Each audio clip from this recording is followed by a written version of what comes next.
So, welcome, Perennial Pride listeners. Thanks for joining me on this podcast today. So, today I'm solo, and it's been an interesting time. Markets are still a little jittery. The recession at the time of this recording still has not come yet. See signs of it.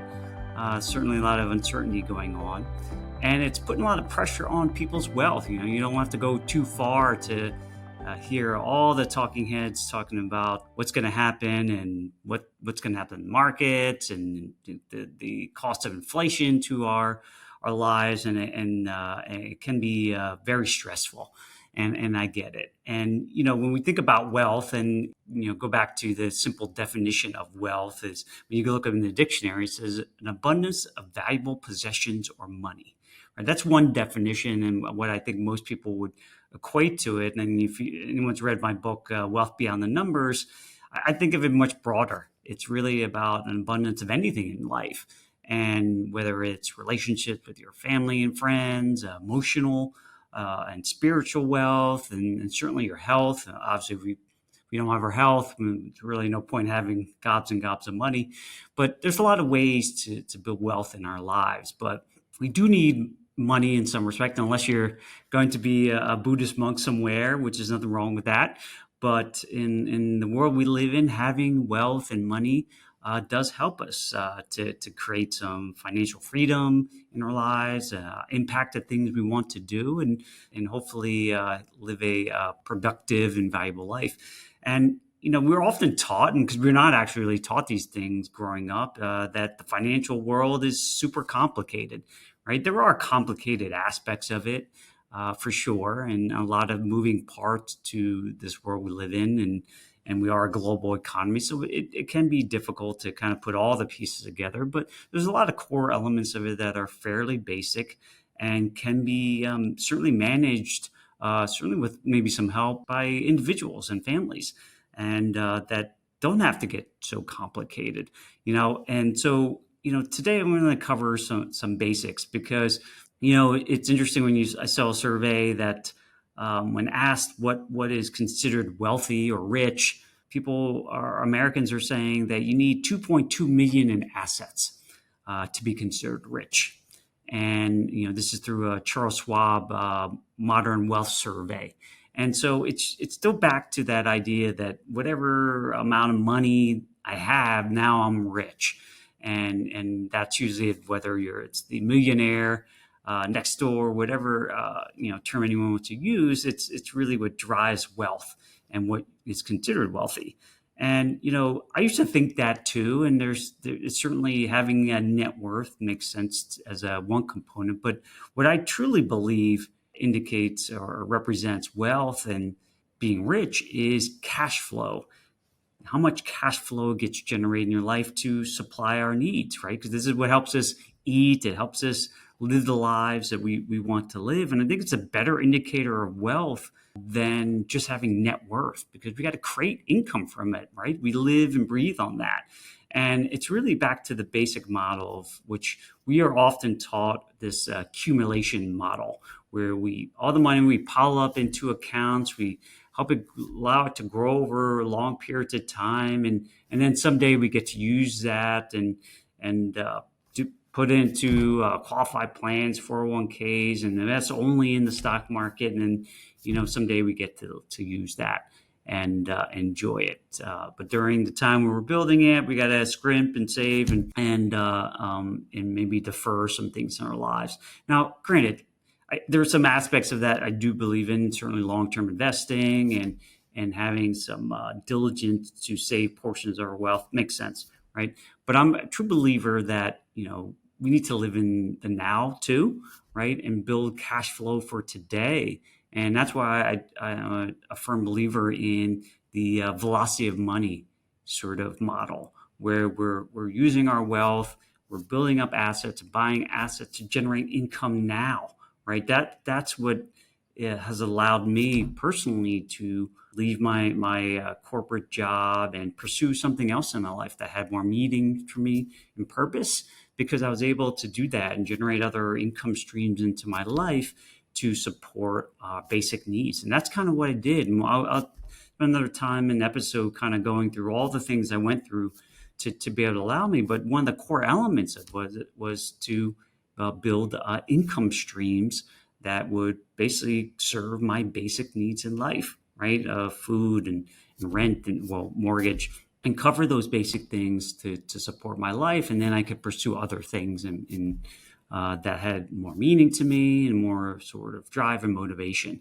And it was took some time to do that. So for today, I want to give you kind of just three basic kind of areas to maybe consider as you're thinking about this. If you're looking to make some changes in your life and control it, and maybe think about wealth a little differently, what could you do to buy back more of your time through the use of cash flow, right? Cash flowing assets. And so the first thing I'd always start with is thinking about, which I consider our biggest asset, is us.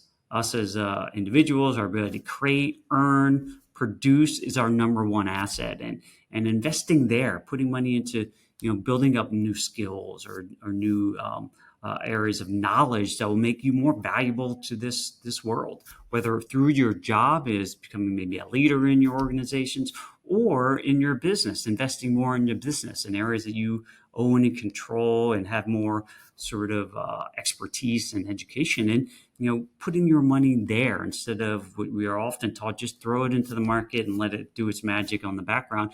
Well, why don't you put it into something that's more directly related to what you do on a daily basis, right, in your work or your business, and putting your money there.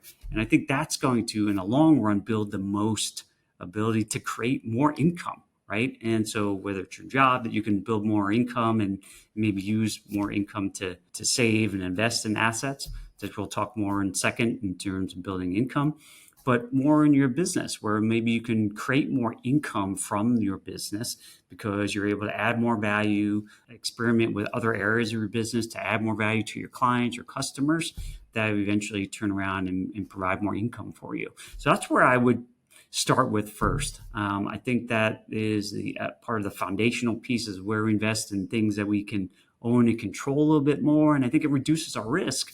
And I think in the long run produces more than what we would do if we just threw it into something like the stock market and hope for whatever 8% return. I just don't think that is going to bring massive wealth to most people. Now, the second piece of this, and this is, probably not news to people, but the average multimillionaire has at least seven streams of income that come into your lives. And that can come in a whole bunch of different sources. And so as I mentioned, as I was plotting out my sort of exit from my corporate world, I started generating more streams of income along the way and learning about them. And some of them can be the more traditional approaches, obviously, in terms of stocks and bonds and, the income that can be produced from there, certainly. And definitely support, dividend producing stocks that could bring you income that is invested in profitable businesses. So that's definitely one area. But if you're working a job, then maybe it is time to start thinking about how do you use your talents, your interests, your passions around maybe starting a side hustle. And that's how I started my business. When I was working, I was exploring areas that I had another interest in, and seeing how I can use that in a way to provide more value to clients and create a business. And I started my financial practice that way, right? I experimented a bit and shaped my practice, and it's still going to continue to evolve, but I had to start it somewhere, and I did it while working full time and did it part time just to see how it goes, see if I liked it, and started building up my network, my expertise and knowledge about building this business, so that eventually I could leave my corporate job and do it full time. So I really encourage you to explore those areas, even if it's part time, and there's a lot of other benefits that go along with that from a tax perspective too on the business side. So it's something I really would encourage people to start thinking about and generating some side business, right?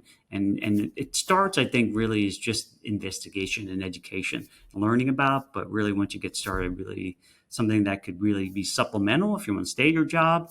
But like for me, it allowed me to leave my job. The other areas of maybe passive income, I'm not going to go through all of them today, but things are related to private lending. You can actually lend like banks right? A lot of the model they use is they take our money that we put in there and store, and they lend it out to others, whether through mortgages or auto loans, and they just basically using our money to make more money for themselves. We can apply that same logic too by maybe meeting up with private business owners. And that's what I started doing, is meeting up with other people that were entrepreneurial, had similar mindsets and good business plans in place. And maybe they couldn't get easy financing, could partner together to provide me some good returns, but also supporting their business and creating income streams for me along the way. And I still do that today.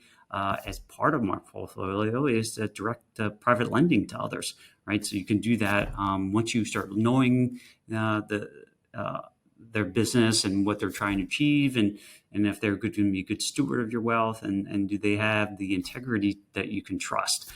So that certainly comes with time and effort. So it's something to consider. And then there's areas of syndications, or these are partnerships you can get into if you don't want to directly own real estate, which a lot of people are a little bit shy to get into immediately. You can get in those other syndications or partnerships where they're managing the investment, whether it be multifamily real estate apartments or self-storage, you name it. There's a whole host of options here, but for folks who are interested, they can get into those areas and directly invest with these partnerships.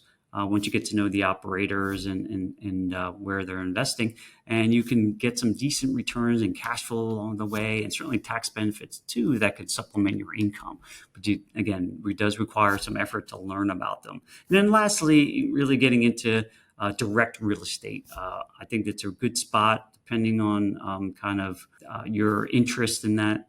I don't think it's for everybody, but direct real estate ownership can be hugely profitable if done properly. But again, it really gets into education and knowing what you're going to get into, because there's definitely going to be more challenges with direct ownership, because obviously you're going to have to deal with tenants and issues there, and maintenance and all those things, and taxes, insurance, and probably have to have a property manager if you can't do it yourself. So there's much more involved with it, but it can be hugely lucrative and build some tax-free income along the way.